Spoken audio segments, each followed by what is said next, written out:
Estaba cerca la Pascua de los judíos, y subió Jesús a Jerusalén, y halló en el templo a los que vendían bueyes, ovejas y palomas, y a los cambistas allí sentados. Y haciendo un azote de cuerdas, echó fuera del templo a todos, y las ovejas y los bueyes. Y esparció las monedas de los cambistas, y volcó las mesas, y dijo a los que vendían palomas: Quitad de aquí esto, y no hagáis de la casa de mi padre casa de mercado. Entonces se acordaron sus discípulos que está escrito: el celo de tu casa me consume. Y los judíos respondieron y le dijeron: ¿qué señal nos muestras, ya que haces esto? Respondió Jesús y les dijo: destruid este templo, y en 3 días lo levantaré. Dijeron luego los judíos: en 46 años fue edificado este templo, y tú en 3 días lo levantarás. Mas él hablaba del templo de su cuerpo. Por tanto, cuando resucitó de entre los muertos, sus discípulos se acordaron que había dicho esto, y creyeron la escritura y la palabra que Jesús había dicho. Hasta sus propios discípulos debieron haberse quedado con los ojos muy abiertos, completamente sorprendidos. Jamás lo habían visto así. Lo único que hasta ese momento podían decir de su maestro es que era un hombre sencillo, muy amable y amistoso con todos, principalmente con los más desprotegidos por la sociedad. Con un hablar muy firme, pero suave a la vez. Con una mirada siempre cariñosa, con una actitud y humildad sirviendo a los demás. Así que jamás esperaban lo que contemplarían ese día cuando entraron a Jerusalén para participar de la Pascua, la principal celebración judía, recordando la milagrosa liberación que Dios hizo del pueblo israelita de la cautividad egipcia. Entraron al lado de cientos de judíos provenientes de toda la tierra de Palestina, del norte y del sur y del centro, y fueron directamente al templo. Y entonces ocurrió lo inesperado. No lograron ver el rostro de su maestro, que iba endureciéndose a medida que volteaba a ver a uno y a otro lado, mientras caminaban por los atrios del templo. El ruido era casi ensordecedor por los comerciantes que ofrecían sus productos abiertamente. Pero les intrigó ver que Jesús fue directamente a uno de los puestos y, descolgando varias cuerdas, las juntó y amarró firmemente, con su rostro ya completamente desencajado, molesto visiblemente. Lo que alcanzaron a ver enseguida los discípulos, sin tiempo para reaccionar y hacer algo, fue a Jesús levantando el manojo de cuerdas y azotando a los comerciantes más cercanos a él. ¿Qué está ocurriendo?, se preguntaban, sin hablar uno y otro, los discípulos entre sí. Su impresión todavía fue mayor cuando lo vieron dar largos pasos acercándose a las mesas donde estaban jaulas con palomas y otras mesas que tenían monedas encima, monedas de cambio, derribándolas ante los ojos también desorbitados y asustados de sus dueños. Los bueyes y las ovejas buscaban escapar asustados, haciendo correr también a las personas cercanas a ellos. Los discípulos aún no salían de su asombro hasta que escucharon la fuerte voz de Jesús acusando a los comerciantes y cambistas de estar profanando la casa de su Padre, convirtiéndola en un mercado. La autoridad con que el Señor actuó, su reprensión a los vendedores y la respuesta que dio a la pregunta que le hicieron los líderes religiosos, que salieron pronto al escuchar el barullo, los gritos y ver el caos producido, confirmaron la filiación divina de Jesús como Hijo de Dios. pero también el triunfo de la misión que él traía a este mundo, el triunfo ya asegurado, y por sobre todo, el reforzamiento de la fe de sus discípulos. Según el diccionario, el verbo confirmar dice que se asegura, se da a alguien o a algo mayor firmeza o seguridad de algo que ya se probó. Es decir, dar mayor fuerza a la razón con nuevas pruebas o datos de algo que ya ha sido probado anteriormente. Es decir, confirmar lo que ya ha sido validado. Por eso, en esta ocasión estamos hablando de la autoridad que confirma. Y en este caso, con el uso de su autoridad, Jesús confirma su filiación divina. Es decir, que Él es el Hijo de Dios y que Él es Dios mismo encarnado. ¿En qué momento Jesús hace esta confirmación dentro de esta historia? Bueno, obviamente, cuando Él habló y reprendió a los vendedores y les dijo: quitad de aquí esto y no hagáis de la casa de mi Padre casa de mercado. Tomemos nota. Jesús está llamando el templo con sus atrios la casa de su Padre. Y al llamarla así, está declarando abiertamente que efectivamente Él es el Hijo de Dios, Emmanuel encarnado, el Mesías tan largamente esperado. Por eso, al momento de pronunciar esas palabras de reprensión a los vendedores, el versículo 17 dice que entonces se acordaron sus discípulos que está escrito: el celo de tu casa me consume. Conocedores de las Escrituras, como todos los fieles judíos, los discípulos y seguramente el resto de los judíos que lo escucharon, incluidos naturalmente sus enemigos religiosos, rápidamente los discípulos relacionaron la declaración de Jesús con las palabras del Salmo 69, versículo 9, que habla del celo del Mesías por la casa de Dios. Hemos visto en todo el capítulo 1 de este Evangelio según San Juan, y la primera parte del capítulo 2 que narra el milagro en las bodas de Caná, que se ha probado una y otra vez la divinidad de Jesús, la realidad y veracidad de Él como el Mesías enviado por el Padre. Así que la declaración que Él acaba de hacer al dirigirse a los vendedores y cambistas no es otra cosa sino la plena confirmación de su filiación divina como el Hijo de Dios, por ende como Dios mismo. Él lo confirma con esas palabras: la casa de mi Padre, dice. En segundo lugar, con la autoridad mostrada en la purificación del templo en esta historia, Jesús confirma el triunfo de su misión, un triunfo asegurado. Todavía no termina la misión, pero Él ya está asegurando que la va a terminar exitosamente. Esto está por demás claro en la respuesta que dio a los líderes judíos que cuestionaron lo que había hecho con los vendedores. Así lo leemos. Pero los líderes judíos exigieron: ¿qué estás haciendo? Si Dios te dio autoridad para hacer esto, muéstranos una señal milagrosa que lo compruebe. De acuerdo, contestó Jesús. Destruyan este templo y en 3 días lo levantaré. ¿Qué dices?, exclamaron. Tardaron 46 años en construir este templo, ¿y tú puedes reconstruirlo en 3 días? Pero cuando Jesús dijo este templo, se refería a su propio cuerpo.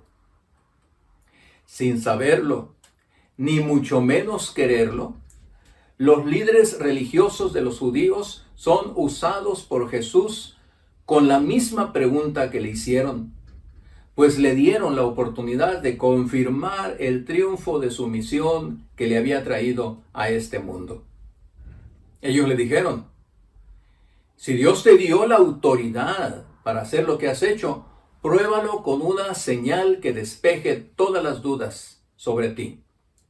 Cayeron en su propia trampa. Propiciaron la respuesta de Jesús, quien sin desaprovechar la ocasión les contestó, seguramente con los brazos extendidos y las manos abiertas dirigidas hacia él. En una alusión directa a su propio cuerpo, les dijo: destruyan este templo y en 3 días lo levantaré. ¡Ja!, pensaron ellos, ya lo atrapamos. Se regodearon en su argumento pretendiendo desmentir a Jesús al decirle, señalando el majestuoso edificio del templo: 46 años tardó la construcción de este templo. Si se destruye, ¿cómo dices que lo levantarás en 3 días? Y seguramente voltearon a ver a toda la gente con una sonrisa burlona en sus caras, estando seguros de que habían hecho tropezar a Jesús y que finalmente lograrían su propósito y lo atraparían. Claro que no entendieron ellos que Jesús se estaba refiriendo a su cuerpo, llamándolo templo. Y entonces, al estar él ya anunciando, hablando de su resurrección, está declarando con ello el triunfo de la misión que lo trajo a este mundo, que ese triunfo estaba asegurado, completamente confirmado.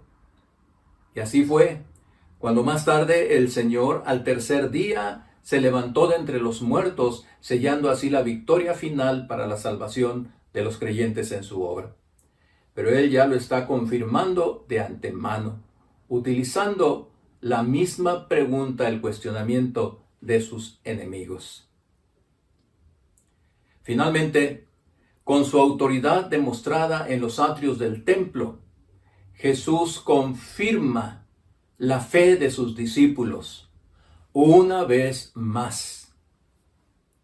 Si nos preguntamos, ¿por qué después de que Jesús ascendió al cielo, 40 días después de su resurrección, habiendo ya terminado su obra, por qué, repetimos, sus discípulos se entregaron de lleno a cumplir el encargo que su Señor les había dado de hacer discípulos en todas las naciones, predicando su evangelio y estando dispuestos a entregar su propia vida si fuera necesario, y como realmente lo fue, porque así murieron los discípulos del Señor en forma sacrificada, entregando su vida por Él?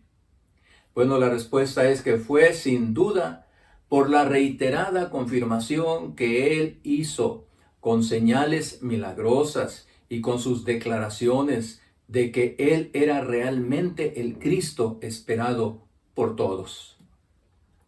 Así que, al recordatorio que los discípulos hicieron de las palabras de Jesús expulsando a los comerciantes de los atrios, enlazando esas palabras con el salmo mesiánico que hacía referencia a este hecho del celo por la casa de Dios, ahora también, con la respuesta dada a los dirigentes religiosos de los judíos, leemos en el versículo 22.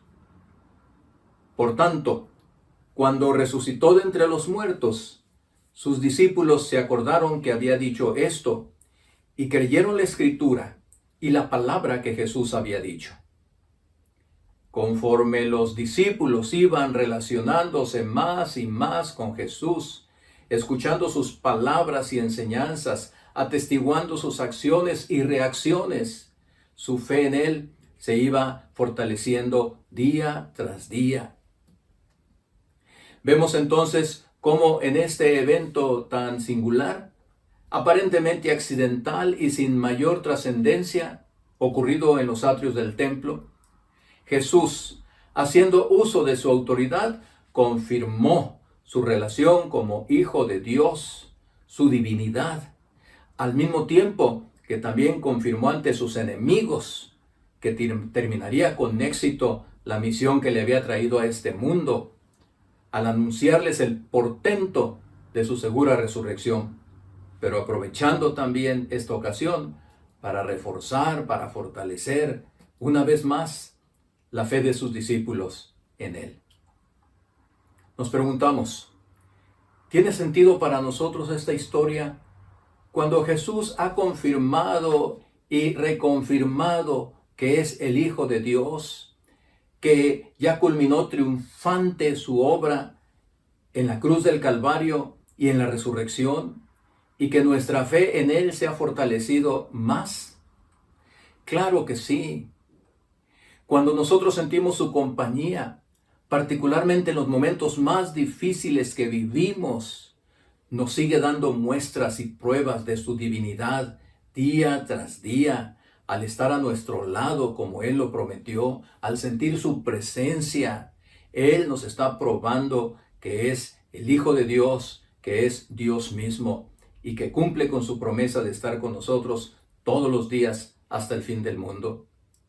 Confirma Él nuestra fe en Él como nuestro seguro y permanente Salvador. No un Salvador de tiempo atrás, no un Salvador parcial, un Salvador presente y un Salvador futuro. Con ello también ratifica que sigue siendo nuestro Señor y el dueño absoluto de nuestra vida, quien está en el control de todo lo que nos pasa, de todo lo que nos acontece. Y no solo en nuestra vida, sino que también controla todos los acontecimientos que ocurren en nuestro mundo hoy en día. Aún Él controla las cosas malas que están ocurriendo, porque encausa todo, aún eso malo de nuestro tiempo, para conseguir finalmente que se cumplan sus planes divinos, sus planes perfectos.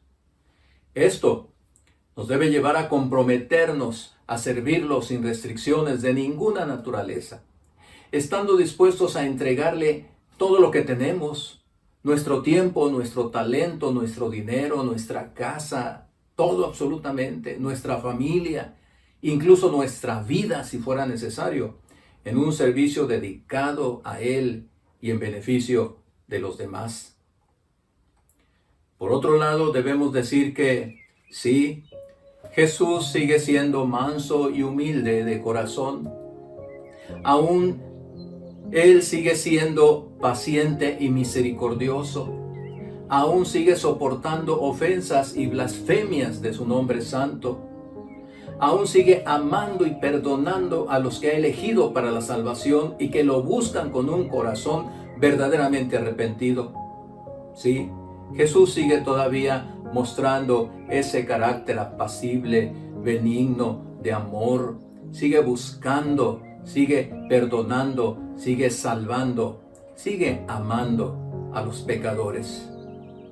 Pero tomemos nota que llegará el día cuando Jesús regresará a este mundo y entonces manifestará no solo su gloria cuando venga descendiendo, sino también su total autoridad y poder para juzgar a los vivos y a los muertos. Autoridad para recriminar y condenar sin piedad a quienes lo rechazaron en esta vida. Autoridad para acabar definitivamente con la maldad, el pecado y la muerte. Autoridad para condenar al diablo, a sus demonios y a sus agentes humanos de maldad. Vendrá con su autoridad para hacer los nuevos cielos y la nueva tierra. Autoridad para implantar plenamente su reino eterno. Conoce a Jesús como lo conocieron sus discípulos, como un Señor amante y perdonador, pero también como el Rey lleno de autoridad. Respétalo, ámalo, pero también toma en cuenta su autoridad. Debemos de reconsiderar la advertencia del salmista en otro de los salmos mesiánicos, el capítulo 2, en el que al final dice estas palabras: Ahora bien, ustedes, reyes, actúen con sabiduría. Queden advertidos ustedes, gobernantes de la tierra. Sirvan al Señor con temor reverente y alégrense con temblor. Sométanse al Hijo de Dios, no sea que se enoje y sean destruidos en plena actividad, porque su ira se enciende en un instante, pero qué alegría para todos los que se refugian en Él. Atiende estas palabras. Piensa en Jesús como el ser más benigno, en el ser más paciente, en el ser más comprensivo y más perdonador. Todavía es tiempo para que lo reconozcas así.